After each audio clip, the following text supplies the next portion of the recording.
Hello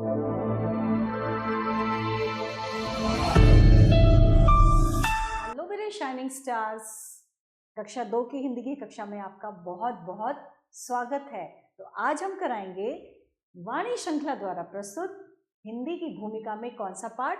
आज हम कराएंगे पाठ 5, जिसका शीर्षक है नीम और आम के गुण। तो चलिए प्रारंभ करते हैं हम पाठ। उससे पहले हम कुछ जान लें। विनम्रता व्यक्ति के गुणों में विस्तार करती है, वहीं अहंकारी का सिर सदा नीचा ही होता है। प्रस्तुत कहानी इसी सत्य को उद्घाटित करती है। इसमें आम के पेड़ का अहंकार नीम विनम्रता पूर्वक तोड़ देता है और आम भी अन्य पेड़ों का महत्व जान लेता है। तो अब हम पाठ को प्रारंभ कर रहे हैं। एक जंगल में आम और नीम के पेड़ साथ साथ थे, ठीक। और एक दिन आम ने नीम को चढ़ाते हुए कहा, क्या कहा? हे भगवान, कितने कड़वे और बेकार हो, बच्चे तो तुमसे जरा भी प्यार नहीं करते। ये किसने कहा? ये आम ने कहा। किसको? नीम को चढ़ाते हुए। और फिर आम ने क्या कहा?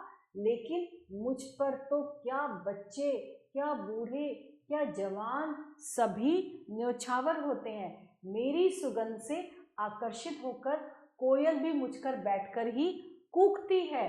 कितना उपयोगी और आनंददायी हूँ मैं आनंददायी हूँ मैं। गर्मियों में तो रूप रंग की छटा ही हर हाट बाजार की शोभा बनती है। तुम्हारा तो कोई ग्राहक ही नहीं है।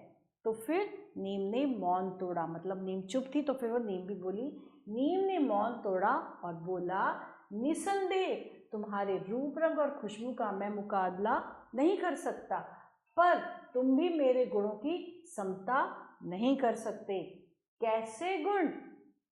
आम आश्चर्यचकित सा बोला, मेरे कड़वेपन के कारण भले ही आज मेरे दातुन का प्रयोग कम किया जाता है, पर मेरे दातुन करने वाले के दांत में कभी भी कीड़ा नहीं लगता। जाना आपने? नीम के पेड़ से अगर हम दांत करेंगे उसके दांतों से तो कभी कीड़ा नहीं लगेगा। मेरी थोड़ी सी पत्तियां ऊनी वस्त्रों में रख देने से भी कीटाणुओं से सुरक्षित रहते हैं, और मेरी छाल से क्या होता है? अनेक औषधियां बनती हैं। आपने देखा नीम का पेड़ जो था कितना ज्यादा जो था उपयोगी है। और फिर उसने कहा, नीम ने, मेरा प्रयोग त्वचा में किसी प्रकार का रोग पनपने नहीं देता। तुम्हें ज्यादा खा लेने से तो लोग बीमार पड़ जाते हैं, जबकि मैं उनकी बीमारी ठीक करता हूँ। आम को अब अपनी डींगों पर क्या रही थी? लज्जा आ रही थी। नीम ने उसे फिर से कहा, मित्र, सबका अपना अपना महत्व होता है, पर जो केवल स्वयं को ही सबसे अधिक महत्वपूर्ण समझता है और दूसरों को नीची निगाह से देखता है, वह क्या कहलाता है? वह अहंकारी कहलाता है। आम ने नजरें झुकाते हुए कहा, तुम सच कहते हो। चारों ओर से अपनी प्रशंसा सुन सुनकर क्या हो गया था?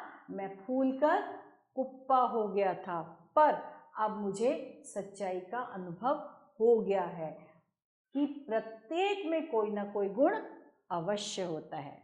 तो बच्चों, आपने भी जाना कि अहंकार नहीं करना चाहिए, सभी में कुछ न गुण अवश्य ही होता है। तो इसलिए क्या है इसका नैतिक मूल्य है? दूसरों के गुणों को पहचाने और अपने गुणों को बढ़ाएं। तो ये था हमारा आज का पाठ। और अब हम क्या करने जा रहे हैं? कठिन शब्दों के अर्थ। न्योछावर का अर्थ है बलिहारी या कुर्बान, मौन का अर्थ है चुप्पी, सुरक्षित यानी बिना खतरे के, अहंकारी का अर्थ है घमंडी, निसंदेह यानी कि बेशक, ग्राहक का अर्थ है खरीदार, समता का अर्थ है बराबरी, लज्जा का अर्थ है शर्म, और प्रशंसा का अर्थ है तारीफ। और अब हम क्या करेंगे?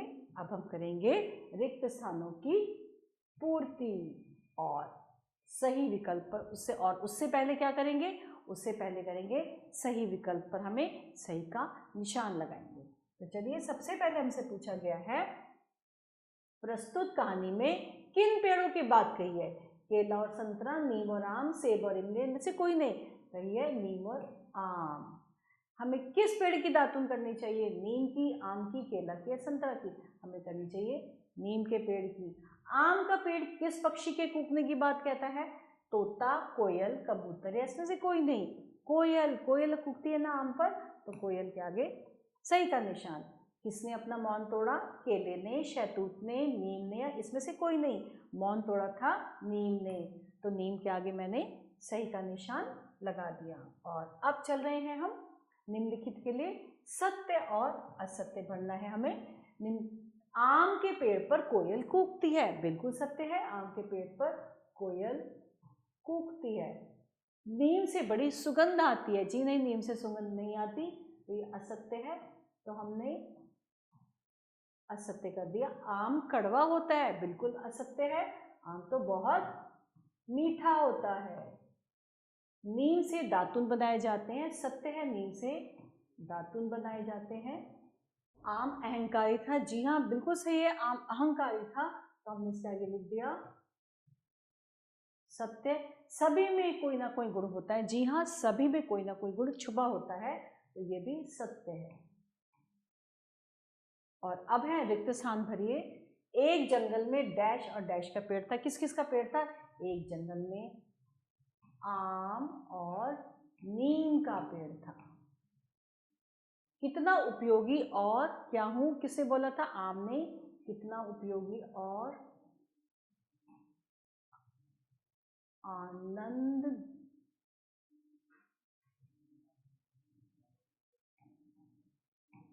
आनंददायी हूं। तुम्हारा तो कोई क्या नहीं है? ग्राहक।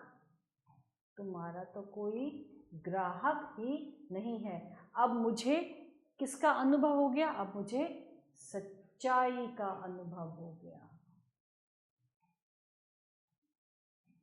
अब मुझे सच्चाई का अनुभव हो गया है। तो अभी हमने क्या किए? रिक्त स्थानों की पूर्ति करी थी, और इसके बाद है प्रश्नों के उत्तर। तो बच्चों ये प्रश्नों के उत्तर आप स्वयं खुद करेंगे और पाठ को अच्छे से पढ़कर उसके करेंगे। इसके साथ हमारा ये पाठ आज समाप्त होता है। आभार।